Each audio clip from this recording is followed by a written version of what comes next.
morning. So today I wanted to do a review of Rachel Shannon. I find Rachel interesting. I think that she is someone with some contradictions, and that's interesting to me. She's layered. There's depth there. There's different sides to her depending on what she wants to show. She's talked about everything from guns to hiking to sensitive skin and, her need for glasses and things. So she is sharing her personality, but I still feel like there's a large part of herself she keeps locked away. And we get a little bit of that through the, bright hair colors and just pops of personality and expression in an otherwise fairly reserved aura. It's hard to explain if you haven't watched her. First and foremost, yes, I now have pink hair. The clinical site that I'm at allows colored hair, so I figured might as well just do it while I have the chance. Who knows what my next clinical site will allow or what my future job will allow for that matter. So I just took it and ran with it. I just want to point that out before people start asking me why I have pink hair in the comments. But that's not what's important. What's important is the case at hand. So a lot of you might know that I do work in healthcare. I don't necessarily say exactly what my job is because I don't put too much personal information about myself out there for my own safety, but I do work with children with disabilities. Either way, when I first found her channel, I thought she was a little uncomfortable on camera, and that may have been true. I don't know, but I have seen a lot of growth over the last couple years. She's now at 143,000 subscribers, and she's been doing this for 5 years, I think. I remember when she got her doctorate, and now she's in pediatrics, and she's still continuing with her true crime channel. And I think it's because she genuinely cares about the victims and the cases and the stories. If the people responsible for protecting this child had done their job, then maybe this adorable little child would be alive today. If those workers had just filed for the parental rights to be terminated, if they had checked on him even one time after he was placed with them, they would have seen how badly they were all being treated. All they had to do was literally knock on the door of Mary and Alan's house, let them open, and look past them to see how badly this house was and how badly the conditions that these children were living in. And they didn't even do that. The people in this case didn't even have to go above and beyond. They didn't have to go beyond the expectations. They literally just had to do the bare minimum that was listed in their job description. And if they just did that, took an hour out of their time to check on him at the house after he was placed there, he would still be alive today. And I truly believe that. But they didn't even do that. They weren't just lazy. They did absolutely nothing. They were negligent. They did not do their jobs. As far as I've been able to see, DCS has not publicly commented on this case, and why would they? They know that they are directly responsible for the death of Judah. They know that they didn't do their jobs. They know that the blood of this 4-year-old child is on their hands. Either way. So, her background and medical knowledge can really offer some unique insight when it comes to cases, and you won't find that elsewhere. It's a really helpful thing. Mackenzie suffers from postural orthostatic tachycardia syndrome, or POTS for short. POTS is a group of disorders which includes orthostatic intolerance as the main symptom. Orthostatic intolerance is a condition where the person has lower blood volume, so when someone goes from lying down to standing up, the blood takes longer to get proper circulation, causing the heart rate to increase, hence tachycardia to compensate for the lower blood volume, which can cause dizziness, lightheadedness, and even fainting. The most common symptoms of cerebral palsy, which is abbreviated to CP, most affect the person's motor development and speech. So, the most common type of CP is spastic, which means that the person will have super rigid and stiff muscles and joints. Some have high tone or spasticity all throughout their bodies, while others may have very low tone and are very floppy and weak. There are some very mild forms of CP which will result in things like difficulty with normal gait, such as a super stiff leg on one side, but everything else, including speech and cognition, can be normal. She's very intelligent. She's a little bit quieter and more reserved than some people who are out there. She strikes me as a contradictory person, which I love. I love people who are layered and have depth and who have unexpected aspects to their personality. But either way, I watch anything she puts out. So, Rapier.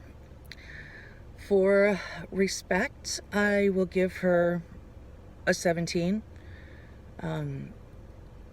She's very respectful of the victims, of, even law enforcement and the situation around a case.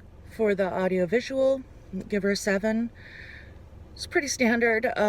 Not the best sound, but it's fine. There's nothing really to complain about, nothing that would warrant changing. For personality, I think it is, again, like always, personality depends on the personality of the viewer.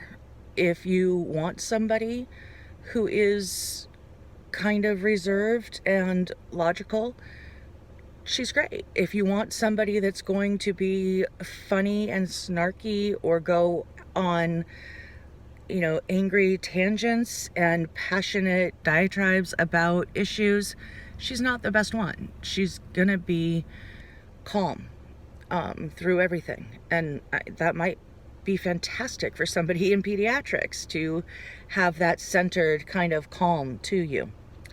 I don't know about you, but I've never accidentally had pictures like this on my phone. I've never randomly had really disgusting internet searches like this pop up on my phone. I don't think that pictures and internet searches like this ever just appear on someone's phone.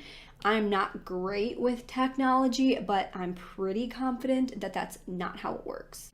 It's just crazy to me that a man who is found to have these disgusting images on his phone with a history of several domestic abuse allegations and is a suspect in a missing persons investigation somehow is not a danger to anyone. But thank goodness that the judge decided to monitor John and told him, don't use the internet while you're out, don't do drugs while you're out, and make sure to look for a job. Obviously, this is atrocious.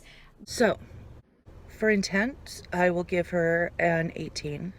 I think the way she lays things out factually, there's just a directness to it that I think is likely to get the job done, to get someone watching to go ahead and submit a tip they might have, or to keep an eye out for that missing child.